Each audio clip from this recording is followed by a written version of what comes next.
নমস্কার, গুরু প্রণাম জানিয়ে আজ আমি ভিডিও শুরু করছি। যেই বিশেষ টপিক নিয়ে আজকে আমি ভিডিও করছি সেটা হলো মঙ্গলের মকর রাশিতে প্রবেশ। 5 ফেব্রুয়ারি মঙ্গল মকর রাশিতে প্রবেশ করছে।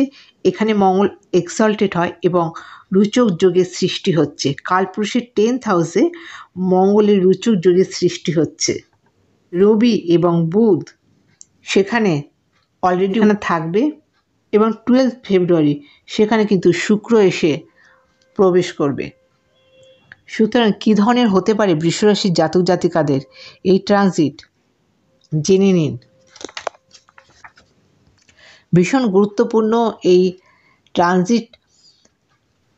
মঙ্গল আমাদের এনার্জি, পাওয়ার, ফোর্স, ল্যান্ড, প্রপার্টি, বিশেষ করে আমাদের বিবাহিত জীবন, বিশেষ করে মেয়েদের বিয়ের স্থান বা বিবাহিত জীবন এই মঙ্গলের ওপর ডিপেন্ড করে।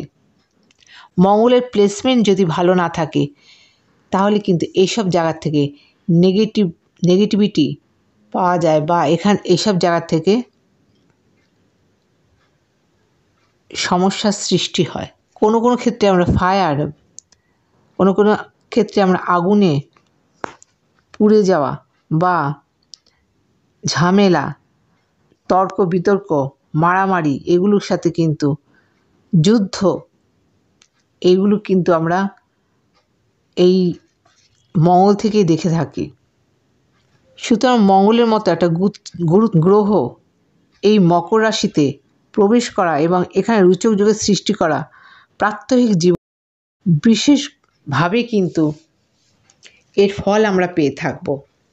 মকর রাশি হচ্ছে 9th লর্ড হচ্ছে বৃষরাশির 12th এবং 7th লর্ড হচ্ছে মঙ্গল, প্রবেশ করছে 9th নবমে। সুতরাং ভাগ্যের সহায়তা বা সাপোর্ট বৃষরাশির জাতক জাতিকারা পাবেন এবং দূরস্থানে ভ্রমণ বা বিদেশে ভ্রমণ কিন্তু বৃষরাশির জাতক জাতিকাদের জন্য থাকছে এবং এটা হওয়ার সম্ভাবনা খুব বেশি পরিমাণে থাকবে। তীর্থস্থানে ভ্রমণ বা স্পিরিচুয়ালিটি কিন্তু আপনাদের হবে। পিতৃস্থানীয় ব্যক্তির কাছ থেকে কোনো ধরনের সাহায্য এই ট্রানজিটে আপনারা পাবেন। মঙ্গলের চতুর্থ দৃষ্টি পড়ছে আপনাদের দ্বাদশে অর্থাৎ মেষ রাশির ঘরে এবং অষ্টম দৃষ্টি পড়ছে আপনাদের তৃতীয় এবং সপ্তম দৃষ্টি পড়ছে আপনাদের তৃতীয় এবং অষ্টম দৃষ্টি পড়ছে আপনাদের চতুর্থে। সুতরাং বাড়ি ঘর, ল্যান্ড, প্রপার্টি কেনার জন্য এই সময়টা এক্সিলেন্ট সময় থাকছে। বিবাহিত জীবনেও বিশেষ করে অনেক বিবাহ কিন্তু এই ট্রানজিটে সম্পাদন হওয়ার একটা সম্ভাবনা থাকছে। কিছু খরচ এই সময় হতে পারে, বাড়তি খরচ এই সময় হতে পারে, তবে সেটা প্রয়োজনীয় থাকবে। তবে কোনো ধরনের কাটাছেঁড়া দুর্ঘটনা থেকে এই ট্রানজিটে সাবধানে থাকবেন। বুধ আপনার দ্বিতীয় পতি এবং পঞ্চম পতি, অর্থের জায়গা ভালো থাকছে আপনাদের। দ্বিতীয় পতি বুধ এই রুচক যোগের মধ্যে অর্থাৎ নবম ঘরে থাকছে।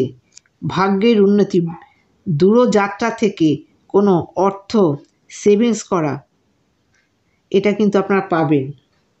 সন্তানের ক্ষেত্রেও অবশ্যই পজিটিভ থাকছে এই ট্রানজিট।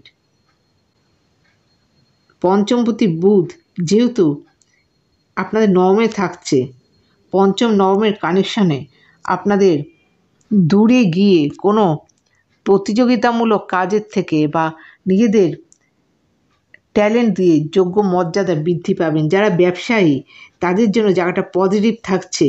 তার কারণ সপ্তমপতি এবং দ্বাদশপতি মঙ্গলই কিন্তু রুচক যোগের সৃষ্টি করছে। ব্যবসায়ীদের জন্য একটা ভালো সময় আসতে চলেছে এবং বিদেশে গিয়েও কিন্তু কোনো ব্যবসা বাণিজ্যের কাজ এই বৃষরাশির জাতক জাতিকারা করতে পারেন।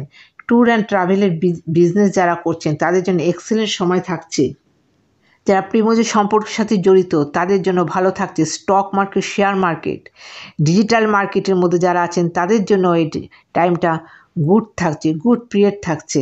এবং যারা মিডিয়া লাইনে রয়েছেন, নাচ গান সিনেমা আর্টিস্টিক ফিল্ডে রয়েছেন তাদের জন্য পজিটিভ থাকছে এই ট্রানজিট। ভাগ্যের ফুল সাপোর্ট কিন্তু এই ট্রানজিটে আপনারা পাচ্ছেন। আশা করছি প্রয়োজনীয় তথ্য আপনাদের জানাতে পারলাম। আজকের মতো এখানে শেষ করছি। নমস্কার।